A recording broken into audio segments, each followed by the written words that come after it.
como foi assim, música, eletrotécnica, música, e agora psicanálise também. Na realidade, antes da psicanálise tem muitas outras coisas. O Franklin perguntou, mas o buraco é fundo, deixa eu abrir essa pauta aqui. Eu sempre fui muito curioso, é da minha natureza. Então eu sempre tive curiosidade. E curiosidade para entender as coisas. Entender como funciona, entender porquê, entender.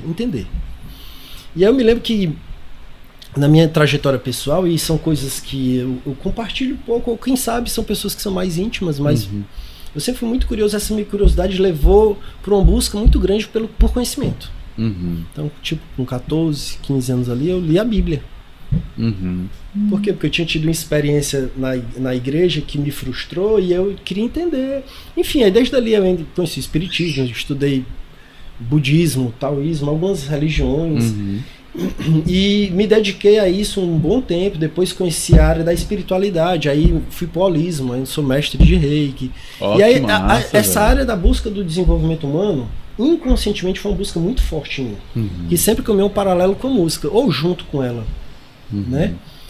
E durante um período essa busca atrapalhou um pouco a música. Eu tive um lapso de tempo aí, foi quando eu abri uma empresa, na realidade era uma franquia de desenvolvimento humano em programação neurolinguística. Então eu fiz formações em programação neurolinguística, eu sou Master Trainer em programação neurolinguística. Enfim, são várias formações. Eu sou hipnólogo, Theta Healer, constelador familiar, trabalho com Enneagrama, analista comportamental, várias coisas.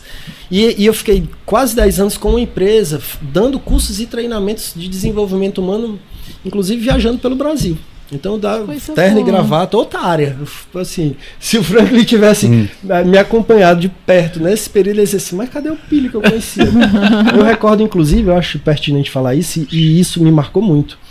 Eu me lembro que numa fase dessas minhas mutações pessoais, o Boiser, ele olhava pra mim assim, uma vez ele olhou e isso tocou muito no meu coração, ele olhou bem fundo e disse assim, cadê o Pili Guitar Tricks? O Pili Guitar Tricks se perdeu. Aquilo tocou tão forte e foi interessante porque essa voz ecoou na minha mente durante muito tempo, me lembrando desse resgate que eu precisei passar por novas fases, novos processos. A empresa não deu certo, um casamento não deu certo, enfim, muitas coisas, muitas mudanças, e essas transições sempre me fizeram refletir e retornar para minha essência, que é a música. Então, na realidade eu nunca parei totalmente com música, na realidade eu dei menos atenção. Quando minha filha nasceu, eu tinha tomado uma decisão de não tocar na noite para poder participar da educação dela, estar próximo na noite, porque toma à noite, né? Eu já dava aula de manhã, turno de manhã, dava aula de tarde, e tocar à noite, então ia ficar muito sobrecarregado, e eu escolhi participar da infância dela, né? Acabou que depois que eu me afastei por completo, fazia alguns shows esporádicos, assim, freelancer, mas sempre dando aula. E aí, depois da pandemia, durante a pandemia, o isolamento me trouxe muito para a guitarra, né, de volta. Ali eu acho que a pandemia para mim serviu como um resgate muito bacana desse tempo que eu precisava ter comigo para me encontrar com a música de novo, num nível que eu me sinto satisfeito, né? E que aí tem a ver com os meus hiperfocos. Então desde lá eu voltei a me dedicar, e aí hoje eu participo de uma agência chamada Push, que eu toco com alguns DJs acompanhando, e que para mim foi uma experiência inusitada, nova e fantástica, que veio por convite de um ex-aluno meu. Olha que ele era DJ, véio. Começou a tocar guitarra com DJ. Só que aí ele disse, cara, eu prefiro continuar só como DJ mesmo, não com guitarra. E aí ele me convidou, e aí eu comecei a tocar, e pra mim, eu me senti completamente em casa, né? A parte que eu mais gosto, é a que eu mais me dedico, o Franklin sabe disso, treinar escalas, improvisos, aquele universo dos solos. E com o DJ é exatamente assim, ele solta as tracks das músicas, enfim, músicas lounge, música de DJ mesmo. Eu pego o tom da música e improviso assim, eu vou criando temas. Então que eu tenho esse foda, trabalho, velho. Esse trabalho eu toco com a agência, toco com o Thiago Camargo, que é... A gente tem um projeto chamado Rock and Deep, mas tem o Fael, tem o Rafa, são vários DJs que eu acompanho, e comecei a tocar também acompanhando cantoras. Acompanho a Paula Lopes, acompanho a Anaísa, acompanho a Raiz também, então eu reabracei, mas continuo paralelo com as terapias, mas agora fazendo atendimento individual. Eu parei com os treinamentos, enfim. outra parte corporativa. Faço ainda algumas assistências corporativas, mas enfim... mais remoto. Isso. Ai, agora... Pode dizer. Enfim, é um bocado de coisa. Agora eu fiquei querendo saber as terapias. Porque assim, eu também segui espiritismo, né? Adorei a questão da espiritualidade em geral. Me tornei reikiana, mas eu parei no nível 2, não fui à frente. E toda essa questão da terapia holística me fascina. Me encanta e assim, a gente já participou de algumas constelações, a gente já participou de algumas... Que bacana. Eu levo os meninos de vez em quando pra gente fazer as limpezas, as coisas. Eu acho muito legal. Tem a constelação familiar com pessoas, com barquinhos, com bonecos. Tem o da água também. Aí eu acho muito legal isso, porque é incrível como as coisas funcionam. A minha filha às vezes vai com a gente para constelar também. É bacana demais. Eu acho assim, quando você... A vida ela é mais do que só trabalhar e pagar conta, né? E quando você percebe isso, de alguma forma você fica buscando. Como eu falei, eu não posso generalizar, dizer que essa busca são de todas as pessoas, mas eu particularmente tenho uma busca, uma curiosidade desde criança e ela me segue até hoje. Até hoje eu tô... O que é isso aqui? Que assunto é esse? Assunto novo? E quando aquele assunto se torna um hiperfoco meu, eu mergulho em profundidades abissais mesmo. Massa. E, enfim. Eu adoro cristaloterapia. Mas tudo. Carol, tu quer fazer uma pergunta e tá tímida pra fazer essa pergunta? Quer que eu fale logo? Não, eu tava doida pra saber quais são as terapias que você faz lá no seu espaço. Bem, a minha base de atendimento é a psicanálise, tá? Mas óbvio que depende da demanda, depende do que o paciente tem, depende da pessoa, qual a dor da pessoa. Você primeiro faz uma anamnese. Sim. Sempre tem primeiro anamnese, então tem todo aquele contrato de confidencialidade que a pessoa fala ali, enfim. Uma coisa interessante no processo terapêutico e o que faz diferença de você que às vezes quer conversar com um amigo, conversar com alguém para te dar uma orientação, é que geralmente o que nos impede de falar aquelas coisas que a gente teme falar por causa da repressão e por causa da censura. Sim. Então o ambiente terapêutico é um ambiente onde a gente evita falar de repressão. Evita não fala, não há repressão. Então os caras chegam lá contando a coisa mais absurda do mundo, eu preciso ouvir como um verdadeiro para ele, sem julgar. Então não há julgamento e há a preservação daquela história, né? Então o que é contado ali. Então é um ambiente muito curador. Eu, inclusive, enquanto terapeuta, eu sinto me curar bastante durante os processos terapêuticos, porque por conta da minha condição, eu tenho hiperempatia. Então, quando eu me conecto muito com a pessoa, eu consigo sentir muito a história dela, entende? Então, para mim, isso eu acredito que me auxilia bastante como terapeuta. Que massa, velho. Mas aí, vamos supor, a pessoa está com questões familiares, a gente pode abordar constelação, sabe? Que a pessoa, depende da questão da pessoa. Então a abordagem vai muito relativa à demanda, né? Certa feita chegou um paciente querendo hipnose.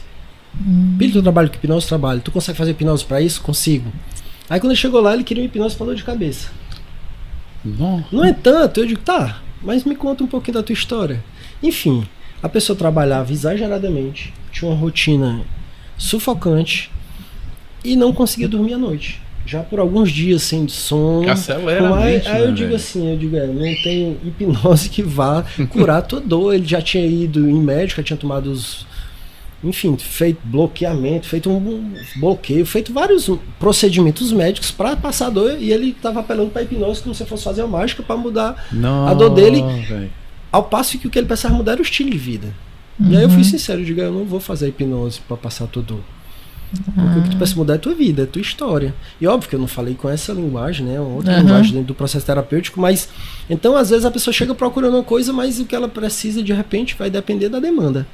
Mas aí lá a gente abraça causas bem desafiadoras. É muito legal isso. Aí faz limpeza, faz...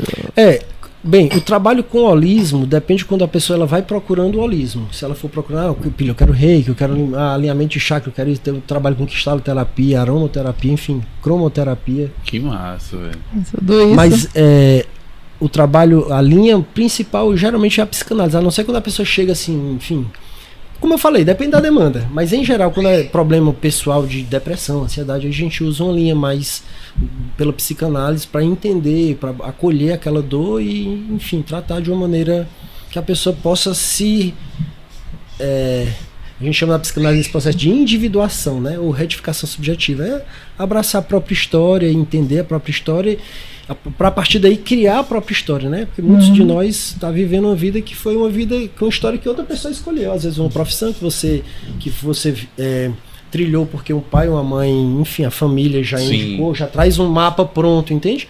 Muitas das pessoas que seguem essa trilha pronta, é muito comum na fase adulta desenvolver patologias psíquicas, emocionais, porque viver carregando uma carga que você não escolheu carregar e muitas vezes não é adequada à sua condição, e isso adoece as pessoas.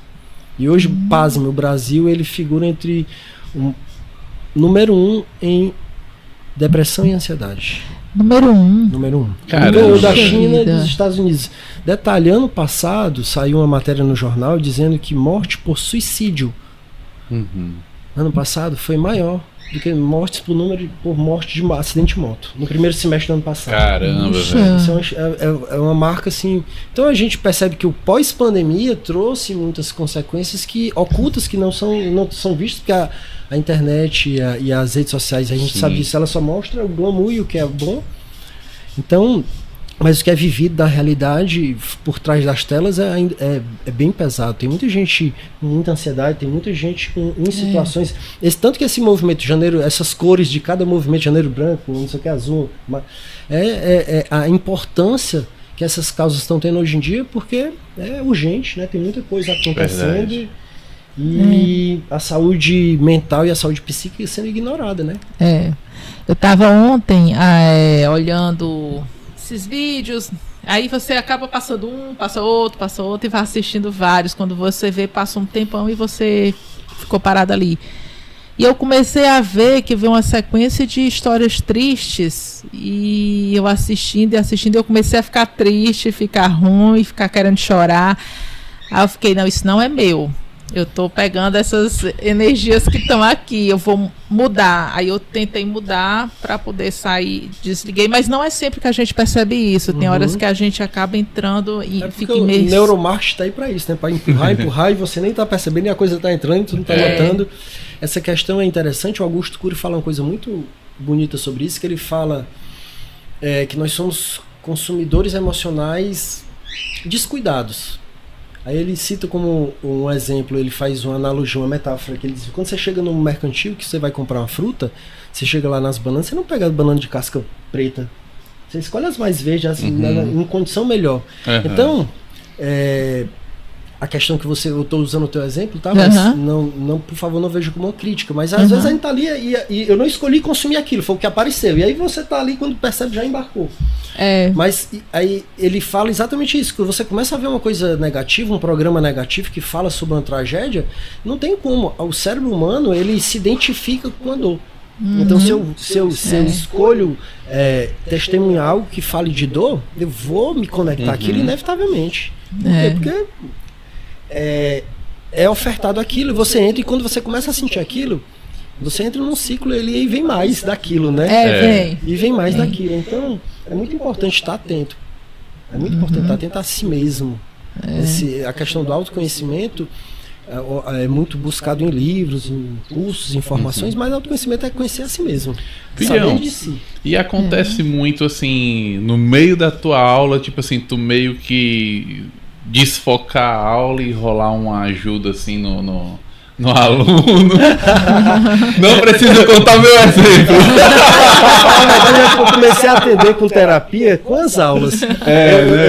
Eu lembro de várias histórias, de várias situações, mas são quase 30 anos dando aula, né?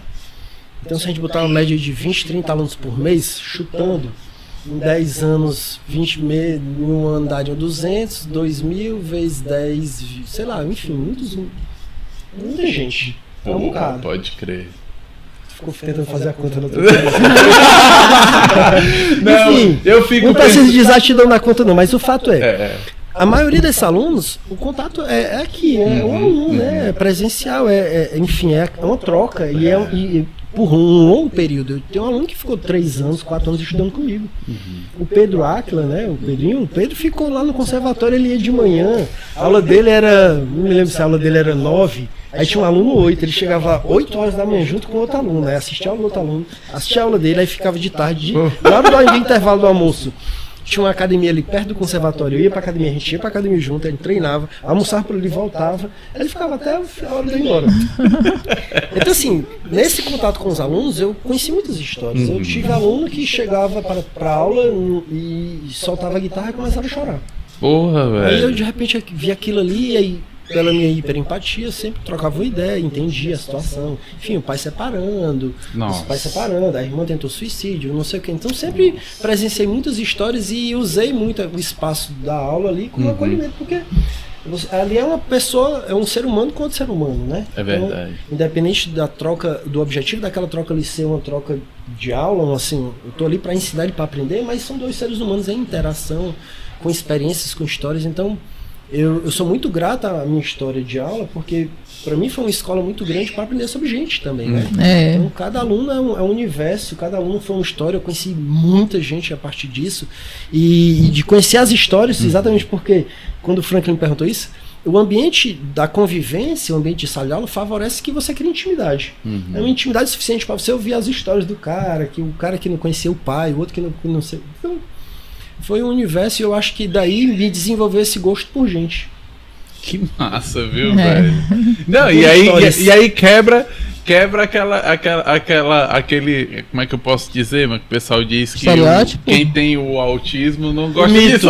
Não é o mito da sociabilidade, né? Não, mas eu sou capaz de explicar a questão do mito